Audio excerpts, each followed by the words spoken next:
Good evening friends, प्रतिभा coaching centre में आपका स्वागत है। मैं दीपक वर्मा। दोस्तों, आज से हम लोग शुरू करेंगे 30 MCQ। डेली के मैं 30 MCQ लेकर आया करूँगा और उनको हम लोग सॉल्व किया करेंगे। ठीक है दोस्तों, और आप साथ ही साथ उसके आंसर कमेंट बॉक्स में बताएंगे, है ना, कि मतलब कौन सा क्वेश्चन का कौन सा आंसर होगा, ये आप कमेंट बॉक्स में साथ ही साथ बताएंगे। मैं 3 सेकंड का आपको टाइम दूंगा और आप उस टाइम के अंदर उस क्वेश्चन का आंसर टाइप करेंगे। ठीक है दोस्तों, तो आइए शुरू करते हैं हमारा MCQ टेस्ट। पहला क्वेश्चन है दोस्तों, संविधान की प्रारूप समिति के अध्यक्ष कौन थे? तो संविधान की प्रारूप समिति के जो अध्यक्ष थे वो कौन थे दोस्तों? कमेंट बॉक्स में आपको आंसर बताना है। वो थे डॉक्टर BR अम्बेडकर। कौन थे? Doctor BR Ambedkar. ठीक है गाइस, अब हम यहाँ पे संविधान प्रारूप समिति की बात करें तो प्रारूप समिति का गठन कब हुआ था? 29 अगस्त 1947, है ना। कब? 29 अगस्त 1947 को प्रारूप समिति का गठन हुआ था, है ना। और इसके अध्यक्ष थे डॉक्टर BR अम्बेडकर। इसमें 7 सदस्य थे दोस्तों, ये ध्यान रखना आप, है ना। अगला क्वेश्चन हम देखते हैं, भारत की अंतरिम संसद में कितने सदस्य थे? क्वेश्चन ध्यान से पढ़िएगा, भारत की अंतरिम संसद में कितने सदस्य थे? आंसर आपको बताना है। 296, 294, 123, है ना। कितने थे दोस्तों? 296, है ना, 296। ठीक है दोस्तों, कमेंट बॉक्स में आंसर आपको लिख के टाइप करना है। अगला क्वेश्चन हम देखते हैं, भारत की नागरिकता किसके द्वारा प्रदान की जाती है? तो जो भारत की नागरिकता है वो कौन प्रदान करता है? ऑप्शन आपके हैं, गृह मंत्रालय, रक्षा मंत्रालय या नागरिकता मंत्रालय।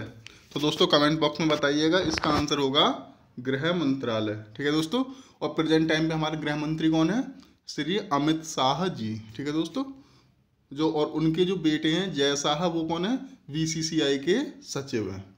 अगला क्वेश्चन हम देखते हैं, प्रथम केंद्रीय विधानसभा का गठन कब किया गया था? तो दोस्तों जो प्रथम केंद्रीय विधानसभा थी उसका गठन कब किया गया था? 4 ऑप्शन है, 1920, 1921, 1821 या 1950। तो इसका आंसर होगा 1921। ठीक है दोस्तों, ये जो गठन की, इस क्वेश्चन के बारे में डिस्कस करें। ये जो गठन किया गया था 1919 एक्ट के तहत किया गया था और 1921 में इसका गठन हुआ था।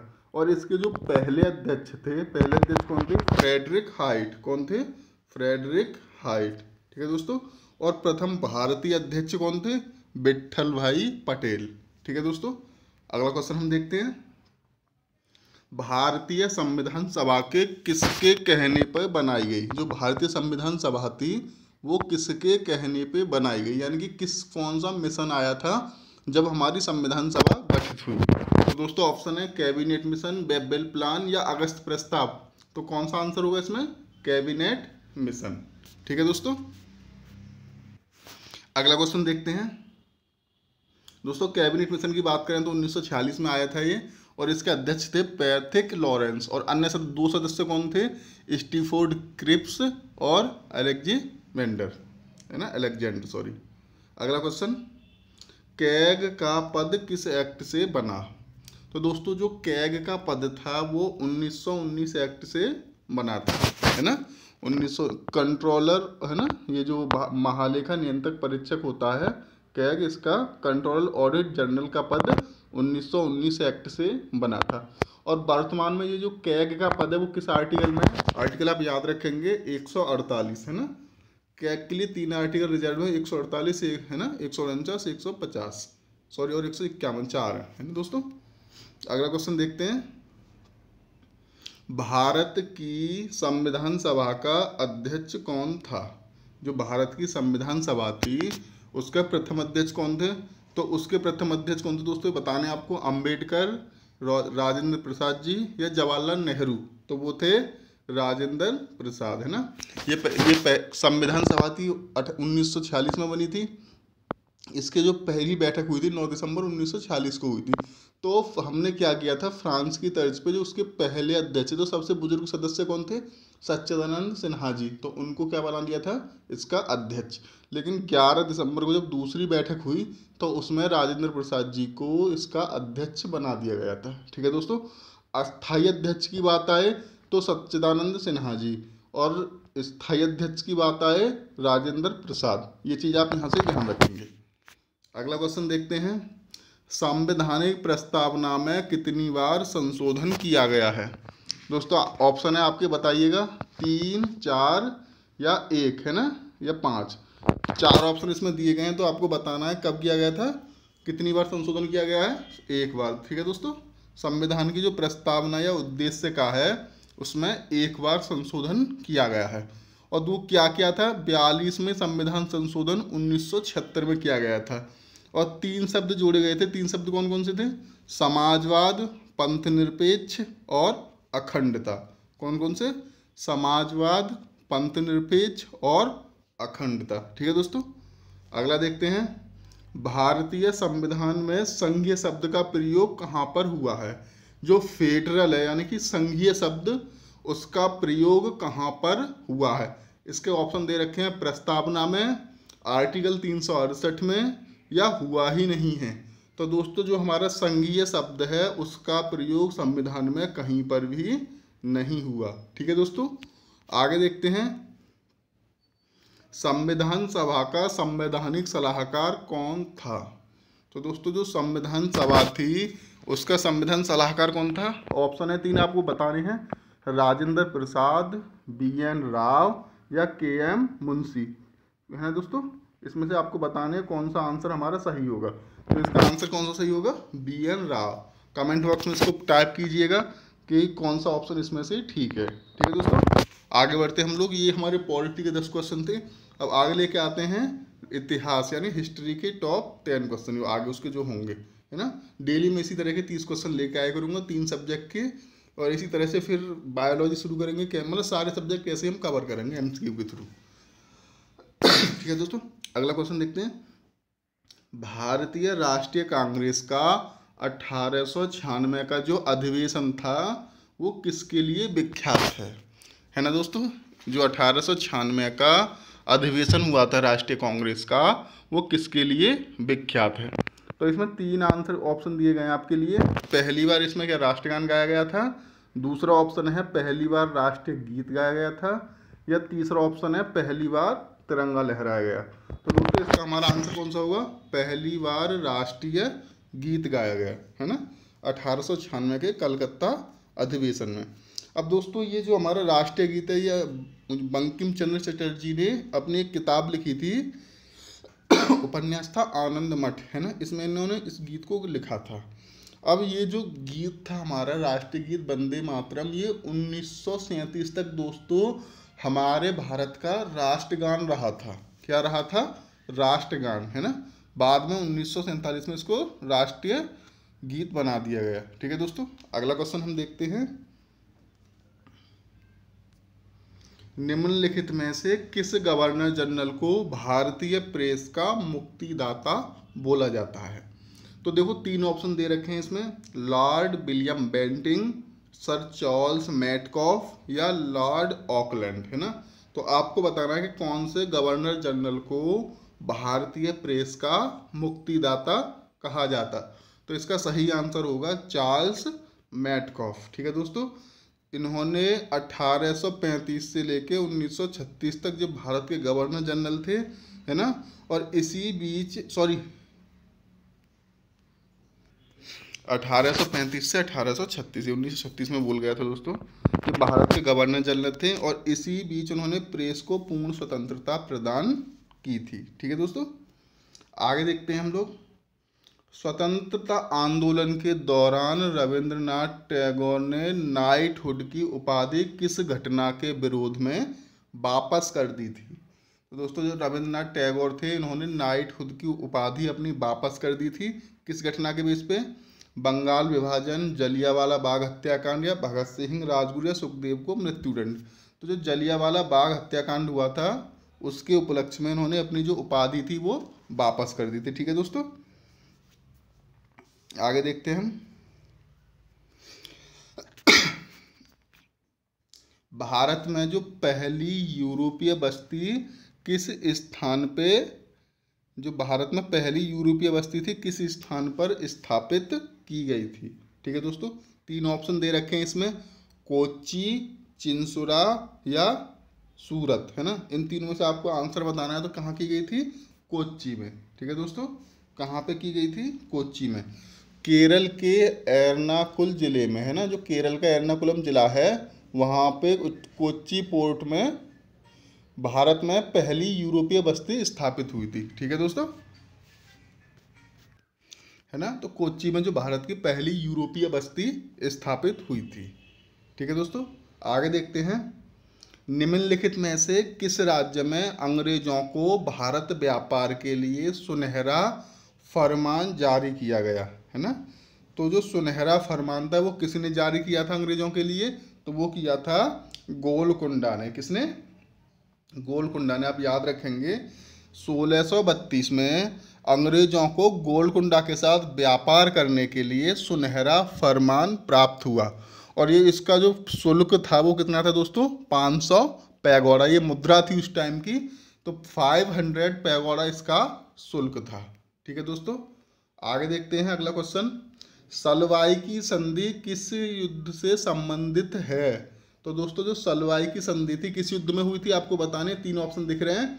तो जो सलवाई की संधि थी वो प्रथम आंग्ल मराठा युद्ध से संबंधित है। ठीक है दोस्तों, अगला क्वेश्चन मैं देखता हूँ।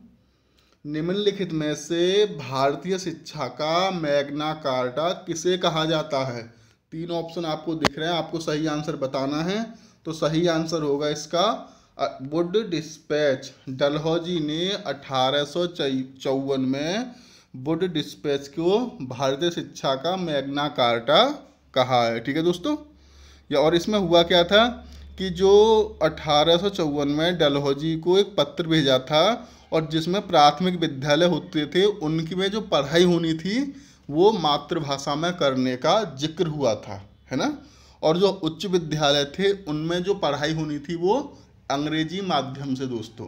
तो इसलिए इसको जो भारतीय शिक्षा का मैग्ना कार्टा बोला जाता है। अगला क्वेश्चन देखते हैं हम लोग। वर्नाकुलर प्रेस अधिनियम और शस्त्र अधिनियम किस वायसराय के द्वारा पारित किया गया?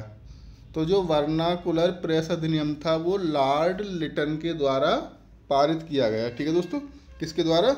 लॉर्ड लिटन के द्वारा। सॉरी गाइज, ये जो थे 1876 से लेकर 1880 तक भारत के वायसराय थे, है ना। और 1876-78 में जो हमारे यहाँ पे एक अकाल पड़ा था और इसको वो मतलब ढंग से इसको संभाल नहीं पाए थे, तो उनकी बहुत ही आलोचना की गई थी दोस्तों। और उन्होंने 1878 में ही वर्नाकुलर प्रेस एक्ट को पारित किया था। ठीक है दोस्तों, अगला क्वेश्चन हम देखते हैं। निम्नलिखित में से किस वायसराय की हत्या उनके कार्यकाल के दौरान की गई थी? तो दोस्तों कौन थे? Lord Mayo.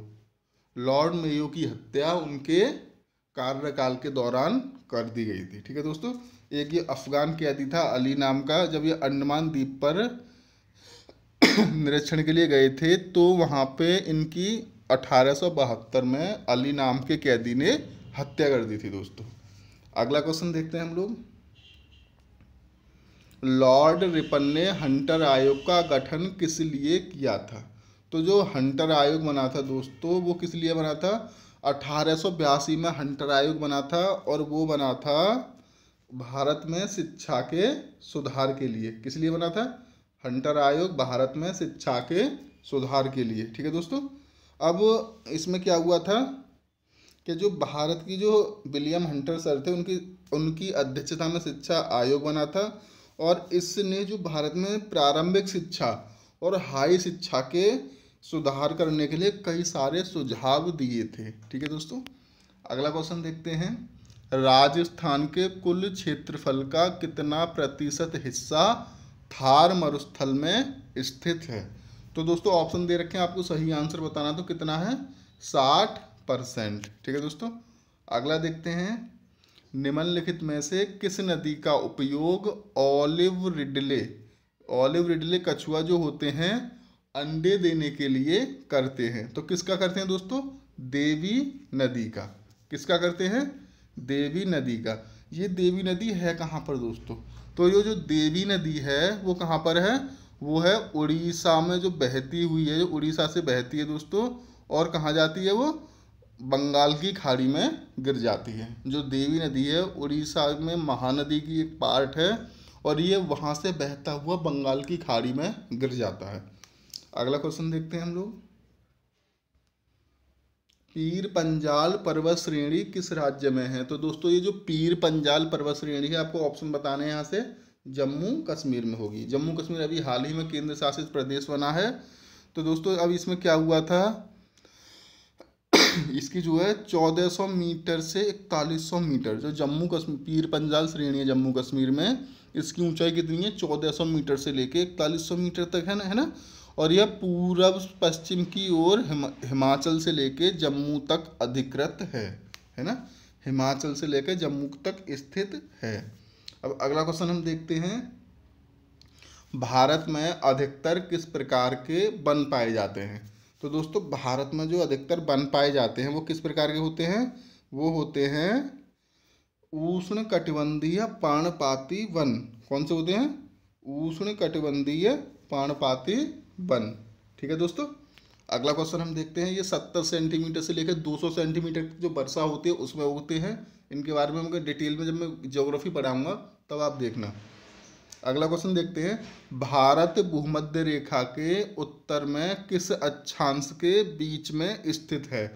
तो दोस्तों जो भारत होगा उत्तर में 8 डिग्री 4 से लेके 37 डिग्री 6 तक, कितने तक, 8 डिग्री 4 अक्षांश से लेकर 37 डिग्री 6 अक्षांश तक इस पे ये स्थित है दोस्तों।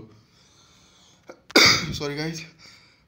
और दोस्तों अगर यहाँ पे अगर मैं देशांतर की बात करूँ तो कितने पे होगा, 68 से लेके यानी कि 68.60 से 68.7 से लेकर के 68.7 से लेके 97.25 है ना, 68.7 से लेकर के 97.25 तक ये देशांतर पे स्थित होगा दोस्तों।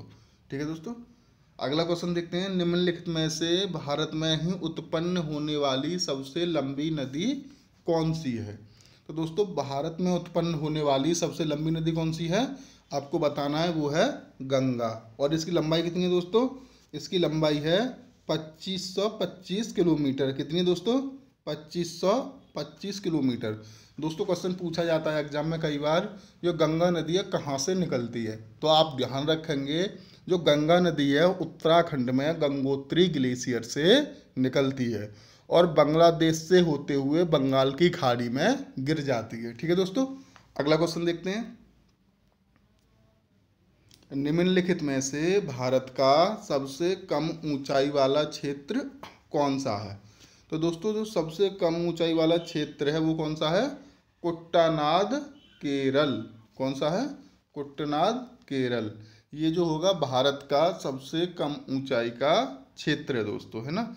अब इसकी बात करें तो ये समुद्र तल से भी 2.2 मीटर नीचे है ना। ये कहाँ, समुद्र तल से भी 2.2 मीटर नीचे। आगे देखते हैं हम लोग, भारत की स्थलीय सीमा कितने देशों से लगती है? तो दोस्तों भारत की जो स्थलीय सीमा है वो कितने देशों से लगती है, वो लगती है 7 देशों से। कितने देशों से लगती है, 7 देशों से। और जो स्थलीय सीमा की लंबाई है दोस्तों वो कितनी है, 15,200 किलोमीटर, है ना, 15,200 किलोमीटर। ये 17 राज्यों से होकर गुजरती है। और ये जो देश हैं जिन 7 देशों से मिलती है उनके कौन कौन से हैं, मैं नाम बता दे रहा हूँ आपको, पाकिस्तान, बांग्लादेश, चाइना, नेपाल, म्यांमार, भूटान और एक और है दोस्तों हमारा अफगानिस्तान। इन 7 देशों से भारत की स्थलीय सीमा लगती है। अगला क्वेश्चन देखते हैं, बिना ऑक्सीजन के आपूर्ति के माउंट एवरेस्ट की चढ़ाई करने वाले पहले व्यक्ति कौन थे? तो जो पहले व्यक्ति थे वो कौन थे जो माउंट एवरेस्ट पे चढ़े थे बिना ऑक्सीजन के? रॉइनहोल्ड मैसनर। कौन थे दोस्तों? रॉइनहोल्ड मैसनर। ये जर्मनी के थे दोस्तों और 1978 में अपने साथी पीटर हावेलर के साथ बिना ऑक्सीजन के माउंट एवरेस्ट पे चढ़ गए थे। और वो पहले ऐसे व्यक्ति हैं जो विश्व भर में जितनी भी 8,000 मीटर से ऊंची चोटी हैं, हर चोटी पे उन्होंने फतह पाई है। ठीक है दोस्तों, ये कहाँ के, ये ध्यान रखना, जर्मनी के। अगला क्वेश्चन देखते हैं, भारत की स्थलाकृतिक मानचित्र किस संगठन के द्वारा बनाए जाते हैं। दोस्तों जो भारत के मानचित्र होते हैं उनको कौन बनाता है, ये आप ध्यान रखेंगे। ये कौन बनाता है, हमारा भारतीय सर्वेक्षण। कौन बनाता है, भारतीय सर्वेक्षण विभाग इसको बनाता है। ठीक है दोस्तों, कौन सा, वो भारतीय सर्वेक्षण विभाग। तो दोस्तों ये थे आज के MCQ।